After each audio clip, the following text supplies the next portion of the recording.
Today's review is Little Woman. I don't think I've actually reviewed it. I've talked about it, I think, quite a bit, but I don't think I've actually reviewed it. If I have, good.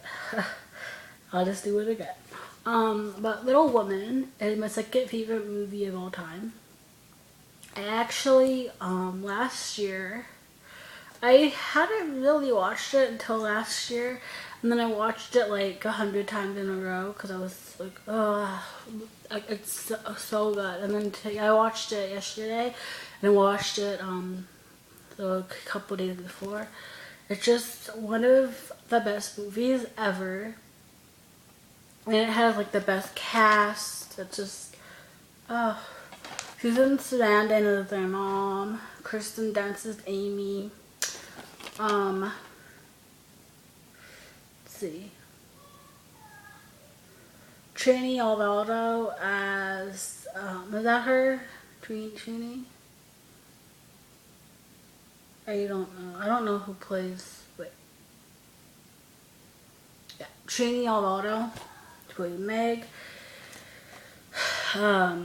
Winona Ryder who plays Jo, and then Claire Danes who plays Beth. And this was Claire Danes' like breakout role. But it's so good. I have said that before, but I actually bought this for my mom for Christmas a while ago because she liked this movie too. And at the time I didn't want to watch it because I knew how sad it was, and I wasn't really like in the mood for that. And so I kept watching it, and then eventually I did. And like I said, it's like my top 2 favorite movie. So the acting is great, I think, and the costumes and the setting. And I love the March sisters and the March family, and they're just such a great family. All Cots anyway, that's who they're modeled after. And the only thing I don't like about this are the people who are so obsessed with Laurie and Jo being together. They were never supposed to be together. Jo was not supposed to end up with anybody because Louisa did not get married. And she wanted to show that you did not need a man to help you, like to support you and make you happy. That you could actually, a woman could actually take care of themselves.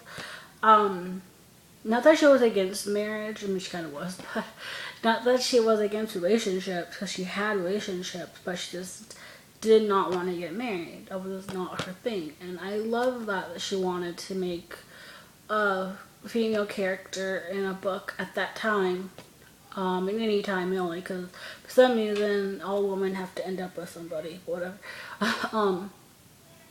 But she was not going to write Jo with anybody. And I like that. I wish I had actually let her do that. But, of course, they couldn't. They were like, no, she has to end up with somebody. So she threw in the professor, and a lot of people don't like him. And honestly, I don't think she did either. It wasn't like she was writing him because she wanted to. She wrote him because she kind of didn't have a choice at the time. So she just kind of half-heartedly wrote him in. And, yeah. I just wish I had left that alone. I really do, because that would have been perfect. Especially at that time where like all women had to get married or there were nothing. It would have been so great if they had let Louisa have Jo be who she wanted her to be, because I think that's an empowering thing to like be like, well, I didn't get married and I'm fine, and not everyone needs to get married or wants to get married. And I'm upset that they made her kind of go against that, and because they were like, you have to do it. She was like, okay. And she hated it. She really did. But the movie is great. The book is great. Louisa Alcott made heroes, and her dad Bronson, and they were just a great family. They did so much with the woman movement, and I just respect them. I do. I really do. So, yeah. That is all. Goodbye.